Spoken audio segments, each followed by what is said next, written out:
आशा करता हूं आप सब बहुत अच्छे होंगे। मेरा नाम है सिद्धांत अग्निहोत्री। स्टडी ग्लोस पे आपका बहुत बहुत स्वागत है। दोस्तों, ये है काला जादू, ब्लैक मैजिक। हम लोग क्या इधर ब्लैक ब्लैक खेल रहे हैं? तो ये तांत्रिक विद्या में आपको काला जादू मिलेगा। कुछ तंत्र विद्याएं ऐसे हैं। हम बात करेंगे आज, ये अच्छा एडिटोरियल था टाइम्स ऑफ इंडिया का, ह्यूमन सैक्रिफाइस की। ह्यूमन सैक्रिफाइस की बात करेंगे। अभी केरल का हमने केस देखा कि इंसान की बलि दे दी गई। भैया, 2 औरतों को मार दिया गया, ऑकल्ट प्रैक्टिस। बात करेंगे दोस्तों इसके इतिहास की।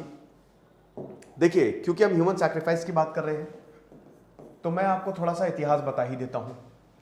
ह्यूमन सैक्रिफाइस से भारत में भी है और जगह, अफ्रीका में बहुत होता है, आपको पता है। इनफैक्ट आपको बता दूं कि युगांडा में जो गे रिलेशनशिप है उसको बहुत अनुमति नहीं है। कहते अगर आप गे हो, अगर आप होमोसेक्सुअल हो, और यही जो कैथोलिक चर्चेस होते हैं कट्टर वाले, उनका भी यही मानना है, तो आप डिमोनिक पोजीशन में हो, शैतान ने आपको पोजेस कर लिया है। खत्म, खेल खत्म, पैसा हजम। रिलीजन, ठीक है, धर्म इसी से रिलेटेड है। हमारा एक है मोनोथीस्टिक रिलीजन, इब्राहिमिक जिनको बोलते हैं, Islam, Christianity. Then there is polytheism. Poly मतलब ज्यादा, एक से ज्यादा। तो अब अगर हम मोनोथीस्टिक रिलीजन की बात करें तो ह्यूमन सैक्रिफाइस की बात दोनों जगह हो रही है। यहां पे मोनोथीस्टिक रिलीजन में आपको पता ही है कि जब परमेश्वर ने बलि मांगी कि अपनी सबसे प्रिय चीज कुर्बान कर दो, तो जो मैसेंजर थे, जो दूत थे, वो अपने बच्चे को कुर्बान करने जा रहे थे, लेकिन एंड टाइम पे उन्होंने रोक लिया। तब से बलि प्रथा जो है वो चली आ रही है। अब इंसान की बलि तो हम नहीं देते हैं। पॉलीथीस्टिक रिलीजन में भी, पॉलीथीज्म की बात करें तो ये मल्टीपल गॉड्स की बात करता है, बहुत सारी चीजों की बात करता है। लेकिन दोस्तों, इसमें एक आपको पता है तांत्रिक विद्या पॉलीथीज्म में ये एक और ऐड हो गई। एशिया, अफ्रीका, अमेरिका में ये हमको देखने को मिला, ह्यूमन सैक्रिफाइस हमको देखने को मिला। जो आज का एस्टेक एम्पायर, जो कल पहले का एस्टेक एम्पायर था, मेक्सिको, मायन सभ्यता थी अमेरिका में, वहां पे आपको पता है ह्यूमन सैक्रिफाइस बहुत प्रेवलेंट था। आज से 600-700-800 साल पहले की बात हो रही है। दे वर वेरी इंटेलिजेंट। एक मूवी है, मैं आपको रिकमेंड करूंगा, अगर आप हिम्मत हो तो देख लीजिएगा उस मूवी को, ठीक है। बड़ी हिम्मत चाहिए इस मूवी को देखने के लिए। उसका नाम है एपोकैलिप्टो, ठीक है। वो मूवी आप देख के बहुत ज्यादा परेशान हो जाओगे। इस मूवी में ह्यूमन सैक्रिफाइस उस समय जो ये अमेजॉन प्राइम पे अवेलेबल है, उस समय जो ह्यूमन सैक्रिफाइस होते थे, एस्टेक एम्पायर, मायन सभ्यता, किस तरीके से ह्यूमन गेम्स होते थे। मान्यता यह थी कि जितना ज्यादा खून चढ़ाओगे आप, उतना ज्यादा भगवान जो है वो प्रसिद्ध होगा। अब वो फर्टिलिटी, वेल्थ, पॉलीथीज्म में अलग अलग चीजों के लिए बलि देनी होती थी कि क्या आप ऑफर कर रहे हो। हालांकि हर जगह नहीं, याद रखिएगा, क्योंकि देखिए बहुत बड़ा, बहुत ये वाइड है, तो उसमें ऑकल्ट प्रैक्टिस भी जुड़ गई। तो अब यहां पे अगर आप बात करते हैं बहुत पहले की, तो जितना ज्यादा खून आप प्रसाद में चढ़ाओगे उतना ज्यादा इंसान खुश होता। आप विश्वास नहीं मानोगे कि मायन सभ्यता में छोटे छोटे बच्चों के कंकाल मिले हैं, उन तक को नहीं बख्शा जाता था। अगर मान लीजिए कि कोई, जैसे भगवान है एग्रीकल्चर, कृषि देवता, तो हमारी फसल अच्छी हो तो बलि दी जाती थी। जो आपके छाती है, एकदम फाड़ के दिल निकाल के, मुंडी काट के फेंक दी जाता था। और मंदिर, बड़े बड़े मंदिरों में ये बलि प्रथा होती थी। ये हमको देखने को मिलता है। फिर आए अमेरिकन, यूरोप। अब यूरोपियंस ने जब अमेरिका गए और उधर, तो उन्होंने बोला कि हमको इनको एजुकेट करना है, बहुत ज्यादा जरूरी है। ये तो दे आर सैवेजेस, क्या बेकार चीज है ये तो होना ही नहीं चाहिए। लेकिन एशिया, अफ्रीका और अमेरिका में बलि प्रथा, इंसानों की बलि हमको देखने को मिलती है। भारत में बात करें तो जैसा कि मैंने बताया, भारत में तांत्रिक, भारत में बलि को किसी भी ग्रंथ में सही नहीं ठहराया गया है। एक तांत्रिक विद्या इसमें जुड़ी। आज भी दक्षिणेश्वर, इंसानों की बलि नहीं दी जाती है, लेकिन जानवरों की बलि दी जाती है। अभी मैं कामाख्या गया था वहां, लेकिन बलि प्रथा को किसी भी तरीके से सही नहीं ठहराया गया है। अब 19th सेंचुरी में साइंस आता है, और ध्यान दीजिएगा ये यूरोप में भी हुआ। यूरोप में भी इंसानों को तो मार दिया जाता था ना भाई। 600 से लेकर 400 तक, 1400 तक, एडी तक, ये डार्क पीरियड बोला जाता है, डार्क एजेस ऑफ यूरोप, जब क्रिश्चियनिटी कैथोलिक्स, उन्होंने अपना एक्सट्रीम फॉर्म दिखाया कि आप रैशनल थिंकिंग नहीं कर सकते। औरतों को मारा गया, कितनी औरतों को मार दिया गया था कि अरे ये तो विच है। कितने लोगों को अगर आप सवाल तक करते तो आपको मार दिया जाता था।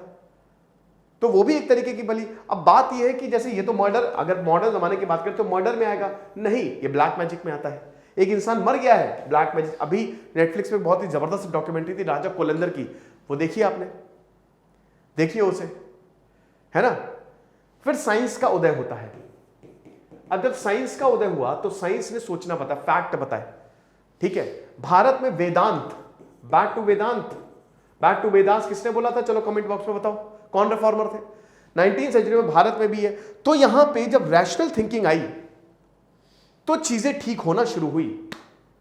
आज भी आपको ह्यूमन सैक्रिफाइसेस, पहले यूपी और असम में बहुत ज्यादा होता था, ह्यूमन सैक्रिफाइसेस हैं, yes, there are some occult practices. अब इसका मेन रीजन क्या है? परेशानी।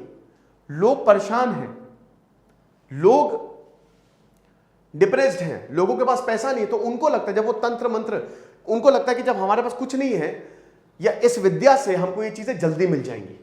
आप सरप्राइज हो जाओगे, बहुत सारे जो समृद्ध लोग हैं वो तक इन ऑकल्ट प्रैक्टिसेस में हैं। देयर आर मेनी पीपल, बहुत बड़े बड़े नाम हैं जो इन ऑकल्ट प्रैक्टिसेस में विश्वास करते हैं, सिद्धि प्राप्त हो जाएगी। पता है नेताजी अगला चुनाव जीतेंगे, 4 मुर्गे ले आओ, 4 मुर्गे लेके काट देते हैं, जीत जाओगे। ये होता है। तो बात ये है कि जब इंसान परेशान है, जब इंसान को वेल्थ चाहिए, बहुत कुछ, तो ये तांत्रिक ये कहते हैं कि आप हमारे पास आ जाओ और इंसानों की बलि दे दो। बहुत ही बढ़िया। There are some places, West Bengal, Gujarat में भी अब कुछ जगह हमको देखने को मिला है। अभी कुछ केसेस ऐसे आए हैं और बहुत सारे केसेस रिपोर्ट भी नहीं किए जाते हैं, ठीक है। तो अब इससे क्या, कैसे बच सकते हैं? Science is the only way, religion का सही interpretation is the only way. धर्म को सही तरीके से बताना कि भगवान की एक एक चीज बहुत प्रिय है, कण कण में भगवान है, वो बहुत ज्यादा जरूरी है। लॉज लाने, लॉ बहुत इंपॉर्टेंट है। साइंस में क्या होता है ना, साइंस में साइटेशंस चाहिए, फैक्ट्स एंड फिगर्स चाहिए। तो साइंस को, और साइंस इतना ज्यादा लोगों को समझ में भी नहीं आती है। लेकिन जो धर्म है, रिलीजन है, सुपरस्टिशन कह लीजिए, अंधविश्वास, वो पर्सन बेस्ड होता है। अब जैसे 100 लोग हैं, अब 100 लोग जो है, अब उसमें मान लीजिए कि अगर आप किसी को साइंस से बता रहे हैं तो हो सकता है वो 100 में से 90 को ना अट्रैक्ट करे, 10 को ही अट्रैक्ट करे, साइंस के पास खाली 10 है। लेकिन ये अगर आप यही ब्लैक मैजिक, सुपरस्टिशन के बारे में बता रहे हैं तो 90 के 90 लोग मान जाएंगे। Yes, there is a possibility. और अगर किसी इंसान की भाई ये तो बहुत ही, ये भगवान दैवी है ये, तो ये 100 के 100 कहिए मान जाए, होता है ये। तो कहीं ना कहीं black magic is person based, इंसान बेस्ड है वो। समझ रहे हो मैं क्या कहने की कोशिश कर रहा हूं? ये चीज है, बट हमको इस पे ध्यान देना है। तो यहां पे जो डाउन टू अर्थ के, जो इनका अभी निधन हुआ था, क्या नाम था उनका, जो मेन फाउंडर थे, उन्होंने बताया था कि साइंस वक्त लेती है। साइंस में साइटेशन सही है, पेपर पब्लिश होते हैं, और हर कोई इतना जरूरी नहीं कि पढ़े, अब जो इस फील्ड में वो पढ़ेगा। लेकिन सुपरस्टिशियस या फिर ब्लैक मैजिक या फिर इन सब में, ऑकल्ट प्रैक्टिसेस में वक्त नहीं लगता है। आसान है लोगों को बरगलाना, ठीक है। तो इसीलिए बहुत ज्यादा जरूरी है कि इन सब से हम दूर रहें, क्योंकि अल्टीमेटली ये आपको कुछ भी नहीं देते हैं। Black magic actually consumes you. There are many, अभी तो बहुत सारे ऐसे अल्टरनेटिव तंत्र, यंत्र तंत्र, मैं बहुत जल्दी एक सेशन लेने वाला हूं, उसमें मैं आपको ये चीजें बताऊंगा, ठीक है। एक बहुत बड़े ज्योतिषाचार्य हैं, ठीक है, उनके साथ, क्योंकि आजकल बहुत ज्यादा भ्रम फैला हुआ है, तो साइंस बहुत ज्यादा जरूरी है। विज्ञान जो है ना वो बहुत ज्यादा, अगर आपकी वैज्ञानिक सोच नहीं है तो बहुत ज्यादा दिक्कत होगी, ठीक है। बहुत जरूरी है ये साइंटिफिक टेम्परामेंट लेके चलना। तो मैं बहुत जल्द कुछ सेशंस लेने वाला हूं, आपको पता चलेगा, ओके। तो ये लेक्चर था, आई होप आपको समझ में आया होगा। अच्छा editorial the times of India का, मुझे लगा मैं ये आपको आपके समक्ष जो है वो लेके आऊं। जैसे सिद्धांत अग्निहोत्री, साइनिंग ऑफ।